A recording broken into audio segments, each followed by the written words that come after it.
ಎಷ್ಟೊಂದು ಜನ ಹೇಳಿದರು ಇಷ್ಟೊಂದು ಎಮೋಷನ್ ತೋರಿಸಿದ್ದೀರಲ್ಲ ಅಂತ.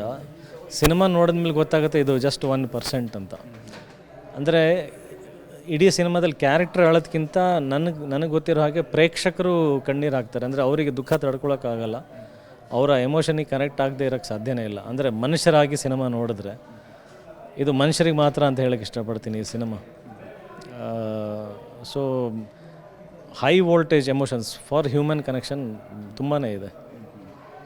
ತುಂಬ ಖುಷಿ ಆಯಿತು. ಆ್ಯಂಡ್ ಈ ಸಿನಿಮಾ ಕರ್ನಾಟಕದಲ್ಲಿ ಮಾತ್ರ ಬಿಡುಗಡೆ ಆಗುತ್ತಾ ಅಂದರೆ ಹೊರಕ್ಕೆ ಹೋಗುತ್ತಾ ಅಂತ?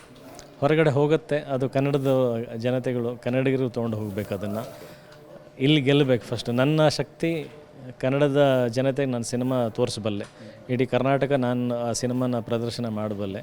ಇದರ ಹೊರಗಡೆ ತೊಗೊಂಡು ಹೋಗಬೇಕಾಗಿರೋದು ಅವರು. ಇದು ಟಾರ್ಚ್ ಅಂದರೆ ನಾವು ರ್ಯಾಲಿ ಆಡಬೇಕಾದ್ರೆ ಮಾಡ್ತೀವಲ್ಲ, ಒಬ್ಬರಿಂದ ಒಬ್ರಿಗೆ ಪಾಸ್ ಆನ್ ಮಾಡ್ತೀವಲ್ಲ, ಹಾಗೆ ನಮ್ಮ ಜನರು ಅಲ್ಲಿ ತೊಗೊಂಡು ಹೋಗಬೇಕು ಅಂತ ಕೇಳ್ಕೊಳ್ತೀನಿ. ಅಂದರೆ ಖಂಡಿತವಾಗ್ಲೂ ಈಗ ಟೀಸರೇ ಸಿಕ್ಕಾಬಟ್ಟೆ ಸೌಂಡ್ ಮಾಡಿದೆ. ಅಂದರೆ ಏನೋ ಈ ಒಂದು ಸಿನಿಮಾದಲ್ಲಿ ಏನೋ ಒಂದಿದೆ ಅಂದರೆ ಅಜಯ್ ರಾವ್ ಅವ್ರನ್ನ ಇದುವರೆಗೂ ನೋಡಿರೋ ರೀತಿ ಬೇರೆ, ಇದರಲ್ಲಿ ಬೇರೆ ಏನೋ ಒಂದು ಇದೆ ಅನ್ನೋ ರೀತಿಯಲ್ಲಿ ಈ ಒಂದು ಟೀಸರ್ ಇದೆ. ಖಂಡಿತವಾಗ್ಲೂ ಎಲ್ಲರೂ ಬರ್ತಾರೆ ಅಂತ ನಾನು ಅಂದ್ಕೊಂಡಿದ್ದೀನಿ. ನಾನು ಕೂಡ ತುದಿಗಾಲಲ್ಲಿ ನಿಂತ್ಕೊಂಡಿದ್ದೀನಿ ಯಾವಾಗ ಸಿನಿಮಾ ರಿಲೀಸ್ ಆಗುತ್ತೆ. ಫಸ್ಟ್ ನಾನು ಎಲ್ಲರಿಗೂ ಆಫೀಸಲ್ಲಿ ಕೂಡ ಹೇಳಿದ್ದೀನಿ ಫಸ್ಟ್ ಶೋ ಹೋಗ್ಬೇಕಂತ. ಆ್ಯಂಡ್ ಒಳ್ಳೆಯದಾಗಲಿ. ತುಂಬ ಖುಷಿ ಆಯಿತು ನೀವು ಇಲ್ಲಿವರೆಗೂ ಬಂದಿದ್ದಕ್ಕೆ.